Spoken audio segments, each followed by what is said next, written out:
ಓಂ ನಮಃ ಶಿವಾಯ. ಓಂ ಶ್ರೀ ಶನೇಶ್ವರಾಯ ನಮಃ. ಸ್ವಾಮಿ ಗುರುಗಜ್ಜ. ನನ್ನೆಲ್ಲ ಪ್ರೀತಿ ವೀಕ್ಷಕರಿಗೆ ಶಿವಂಪ್ರಡ ಆಧ್ಯಾತ್ಮಿಕ ಚಾನಲ್ಗೆ ಸ್ವಾಗತ.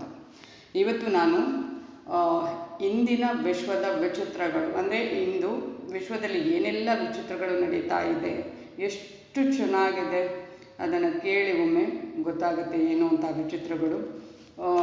ಅದಕ್ಕಿಂತ ಮುಂಚೆ ನನ್ನ ಚಾನಲನ್ನು ನೋಡೋದು ಮಾತ್ರ ಅಲ್ಲ, ದಯವಿಟ್ಟು ಸಬ್ಸ್ಕ್ರೈಬ್ ಮಾಡೋದನ್ನು ಮರೆಯಬೇಡಿ. ಸಬ್ಸ್ಕ್ರಿಪ್ಷನ್ಸ್ ಫ್ರೀ ಆಗಿರುತ್ತೆ. ಹಾಗೆಯೇ ಆದಷ್ಟು ಲೈಕ್ ಮಾಡಿ, ಶೇರ್ ಮಾಡಿ. ನಿಮ್ಮ ಏನೇ ವೈಯಕ್ತಿಕ ಸಮಸ್ಯೆ ಇದ್ದರೂ ನನಗೆ ಮುಕ್ತವಾಗಿ ಕಮೆಂಟ್ ಬಾಕ್ಸಲ್ಲಿ ಕಮೆಂಟ್ ಹಾಕಿ. ನಿಮ್ಮ ರಾಶಿ ನಕ್ಷತ್ರ ಗೊತ್ತಿದ್ದರೆ ಅದರಲ್ಲಿ ನಮೂದಿಸಿ, ಇಲ್ಲ ಅಂದರೆ ನಿಮ್ಮ ಡೇಟ್ ಆಫ್ ಬರ್ತ್ ಗೊತ್ತಿದ್ದರೂ ಅದರಲ್ಲಿ ಹಾಕಿ. ಖಂಡಿತವಾಗಲೂ ನಾನು ರಾಶಿಚಕ್ರವನ್ನು ನೋಡಿ, ರಾಶಿ ನಕ್ಷತ್ರವನ್ನು ನೋಡಿ ಹೇಳ್ತೇನೆ. ಅದಕ್ಕೆ ತಕ್ಕ ಉತ್ತರ ಕೊಡ್ತೇನೆ. ನಾನು ಯಾವಾಗಲೂ ನಿಮ್ಮ ಜೊತೆ ಇರ್ತೇನೆ. ಹಾಗೆಯೇ ನಾನು ನಂಬಿರೋ ಶಿವದೇವರ ಮತ್ತು ಗುರುಗಜ್ಜ ದೈವದ ಆಶೀರ್ವಾದ ನಿಮ್ಮೆಲ್ಲರ ಮೇಲೆ ಇರುತ್ತೆ, ಯಾವಾಗಲೂ ಇರುತ್ತೆ.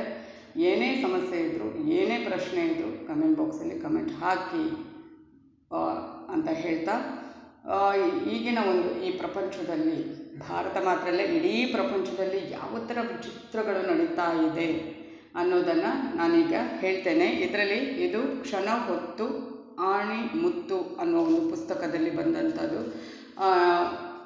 ಅದನ್ನು ಇಲ್ಲಿ ನಿಮಗೆ ಹೇಳ್ತೇನೆ. ನನಗೆ ಇಷ್ಟ ಆಯಿತು, ಹೌದು, ಒಪ್ಕೊಳ್ಳುವಂಥದ್ದು. ನಿಮಗೂ ಹೇಳ್ತೇನೆ. ಇಂದಿನ ವಿಶ್ವದ ವಿಚಿತ್ರಗಳು. ನಾವಿರುವ ವಿಶ್ವ ಅರ್ಥವಾಗದಷ್ಟು ವಿಚಿತ್ರವಾಗಿದೆ ಎಂದು ನಮಗೆ ಅನೇಕ ಸಂದರ್ಭಗಳಲ್ಲಿ ಅನಿಸಿರಬಹುದು. ಅದು ಅಸಹಜವೇನಲ್ಲ. ಅಂಥ ವಿಚಿತ್ರಗಳ ಪುಟ್ಟ ಪಟ್ಟಿ ಇಲ್ಲಿದೆ. ಇದಕ್ಕೆ ಸ್ಫೂರ್ತಿ ಜಾರ್ಜ್ ಕಾರ್ಲಿನ್ ಎಂಬ ಮಹನೀಯರು ಅಂತರ್ಜಾಲದಲ್ಲಿ ಪ್ರಕಟಿಸಿರುವ ಕುತೂಹಲಕಾರಿ ಸಂದೇಶವಾಗಿರುತ್ತೆ. ಅವರಿಗೊಮ್ಮೆ ಧನ್ಯವಾದಗಳನ್ನು ಹೇಳೋಣ. ಎಷ್ಟು ಚೆನ್ನಾಗಿ ಅವರು ಅದರ ಬಗ್ಗೆ ಹೇಳಿದ್ದಾರೆ ಅಥವಾ ನಮೂದಿಸಿದ್ದಾರೆ ಅಂತ. ಒಂದೊಂದಾಗಿ ಹೇಳ್ಕೊಂಡು ಹೋಗ್ತೇನೆ ನೋಡಿ. ನಮ್ಮಲ್ಲಿ ಎತ್ತರದ ಕಟ್ಟಡಗಳಿವೆ, ಆದರೆ ಸ್ಫೋಟಿಸುವ ಸ್ವಭಾವಗಳೂ ನಮ್ಮಲ್ಲಿ ಇವೆ. ರಸ್ತೆಗಳು ವಿಶಾಲವಾಗಿವೆ, ಆದರೆ ದೃಷ್ಟಿಕೋನಗಳು ಸಂಕುಚಿತವಾಗಿವೆ. ನಾವು ಹೆಚ್ಚು ಖರೀದಿಸುತ್ತೇವೆ, ಆದರೆ ಕಡಿಮೆ ಉಪಯೋಗಿಸುತ್ತೇವೆ. ನಮ್ಮ ಮನೆಗಳು ದೊಡ್ಡದಾಗ್ತಾ ಇವೆ, ಆದರೆ ಕುಟುಂಬ ಚಿಕ್ಕದಾಗ್ತಾ ಇದೆ. ಅನುಕೂಲಗಳು ಹೆಚ್ಚಿವೆ, ಆದರೆ ಅನುಭವಿಸಲು ಸಮಯವೇ ಇಲ್ಲ. ಅಸಾಮಾನ್ಯ ವಿದ್ಯಾರ್ಹತೆಗಳಿವೆ, ಆದರೆ ಸಾಮಾನ್ಯ ಜ್ಞಾನ ಕಡಿಮೆಯಾಗಿದೆ. ವಿಷಯ ಸಂಗ್ರಹ ಹೆಚ್ಚಾಗಿದೆ, ಆದರೆ ವಿವೇಚನೆ ಕಡಿಮೆಯಾಗಿದೆ. ಪರಿಣಿತರು ಹೆಚ್ಚಿದ್ದಾರೆ, ಸಮಸ್ಯೆಗಳು ಹೆಚ್ಚಿವೆ. ಔಷಧಿಗಳು ಹೆಚ್ಚಿವೆ, ಆರೋಗ್ಯ ಕಡಿಮೆ ಆಗಿದೆ. ನಾವು ಹೆಚ್ಚು ಗಳಿಸುತ್ತೇವೆ, ಆದರೆ ಕಡಿಮೆ ನಗುತ್ತೇವೆ. ತುಂಬ ವೇಗವಾಗಿ ಹೋಗುತ್ತೇವೆ, ತುಂಬ ಬೇಗ ಕೋಪಿಸಿಕೊಳ್ಳುತ್ತೇವೆ. ರಾತ್ರಿ ತುಂಬ ಹೊತ್ತು ಎದ್ದಿರುತ್ತೇವೆ, ಬೆಳಗ್ಗೆ ತುಂಬ ಬೆಳಗ್ಗೆಯಿಂದ ಏಳುತ್ತೇವೆ. ಕಡಿಮೆ ಓದುತ್ತೇವೆ, ತುಂಬ TV ನೋಡುತ್ತೇವೆ ಮತ್ತು ಅಪರೂಪಕ್ಕೆ ಪ್ರಾರ್ಥಿಸುತ್ತೇವೆ.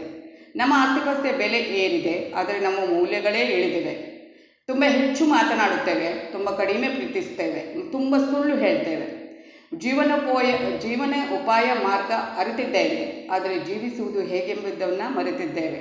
ನಮ್ಮ ಜೀವನಕ್ಕೆ ವರ್ಷವನ್ನು ತುಂಬುತ್ತಾ ಇದ್ದೇವೆ, ಆದರೆ ವರ್ಷಗಳಿಗೆ ಜೀವ ತುಂಬುತ್ತಾ ಇಲ್ಲ.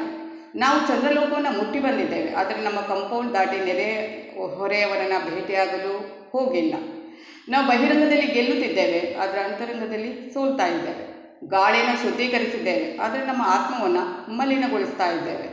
ಅನುವನ್ನು ಖಂಡ ತುಂಡ ಮಾಡಿದ್ದೇವೆ, ಆದರೆ ನಮ್ಮ ಅಹಂ ಅಖಂಡವಾಗಿ ಉಳಿದಿದೆ. ಬರವಣಿಗೆ ಹೆಚ್ಚಾಗಿದೆ, ಆದರೆ ಅರಿವು ಕಡಿಮೆಯಾಗಿದೆ. ಹೆಚ್ಚು ಯೋಜಿಸುತ್ತೇವೆ, ಆದರೆ ಕಡಿಮೆ ಸಾಧಿಸುತ್ತೇವೆ. ಧಾವಂತ ಪಡುವುದನ್ನು ಕಲಿತಿದ್ದೇವೆ, ಆದರೆ ನಿಧಾನವನ್ನು ಮರೆತಿದ್ದೇವೆ. ನಮ್ಮ ಆರ್ಥಿಕ ಸ್ಥಿತಿ ಸುಧಾರಿಸಿದೆ, ಆದರೆ ನೈತಿಕತೆ ಕುಸಿದಿದೆ. ಇದು ವಿವಿಧ ಭಕ್ಷ್ಯಗಳು ಇದೆ, ಆದರೆ ಕಡಿಮೆ ಜೀರ್ಣಶಕ್ತಿಯ ಕಾಲವಾಗಿದೆ. ಎತ್ತರದ ಆಕಾರ, ಆದರೆ ಕುಬ್ಜ ವ್ಯಕ್ತಿತ್ವದ ಮನುಷ್ಯರ ಕಾಲ. ಒಳ್ಳೆ ಲಾಭ ಸಂಪಾದನೆ, ಆದರೆ ಟೊಳ್ಳು ಸಂಬಂಧಗಳ ಕಾಲ. ವಿಶ್ವ ಶಾಂತಿಯ ಬಗ್ಗೆ ಮಾತನಾಡುತ್ತೇವೆ, ಆದರೆ ಮನೆಯವರೊಂದಿಗೆ ಕಾದಾಡುತ್ತೇವೆ. ಹೆಚ್ಚು ವಿರಾಮವಿದೆ, ಆದರೆ ಕಡಿಮೆ ಆರಾಮವಿದೆ.